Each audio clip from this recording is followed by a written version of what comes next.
are the major landmarks in Atlanta?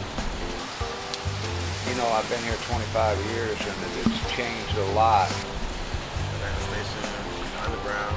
Little 5 Points and like Inman Park area, Piedmont Park. Centennial Park. Margaret Mitchell House. The World of Coke is nice too. Coca-Cola. White Museum. Coed, the aquarium, Stone Mountain. You got Stone Mountain. Stone Mountain. Downtown. You got the Big Chicken in Marietta. The Varsity. The Varsity. But then, of course, you get here on Piedmont Road, you got Fat Matt's Rib Shack, and everybody knows where that is.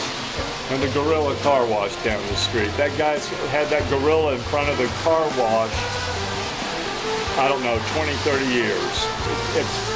It's funny what becomes a landmark. That gorilla, that's a landmark.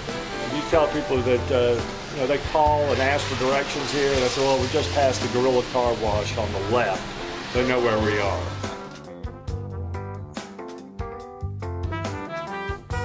Do you feel like there's any sort of common identity between people who live in Atlanta?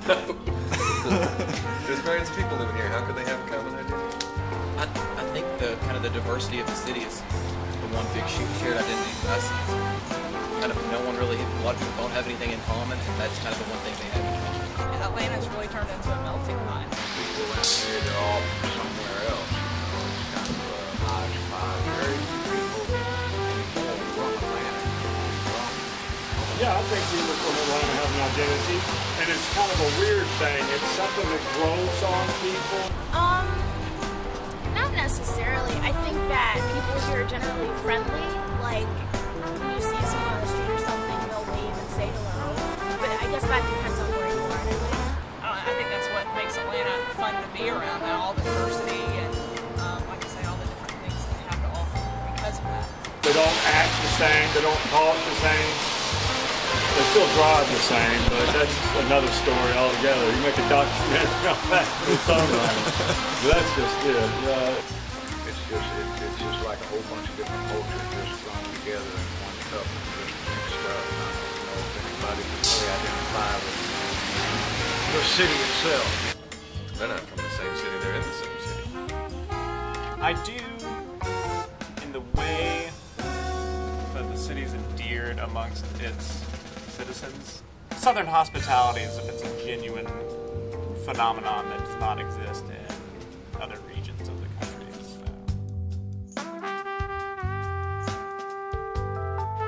Do you believe the city of Atlanta has a soul?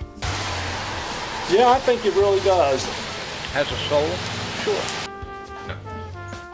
Yeah, I do. I think it's rooted in its past And I think it's because it's been fairly progressive over a long period of time. I think people have a limited experience of cities that they travel to, and they assign souls to them.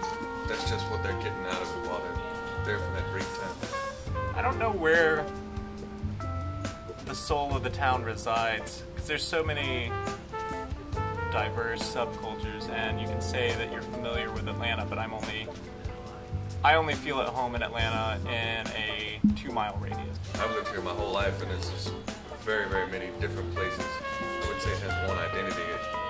It almost has as many identities as there are people here, but maybe slightly fewer since people group together. And you drop me in Buckhead, and I don't know where I am, and I don't know anybody, and I don't want to be there. You know, then that's Atlanta to a lot of people. But as far as putting a soul on it, I know people that have never left the perimeter of Atlanta. I mean, they have lived here all their lives, don't plan on going anywhere else, couldn't survive anywhere else, and that's because this is so much their home.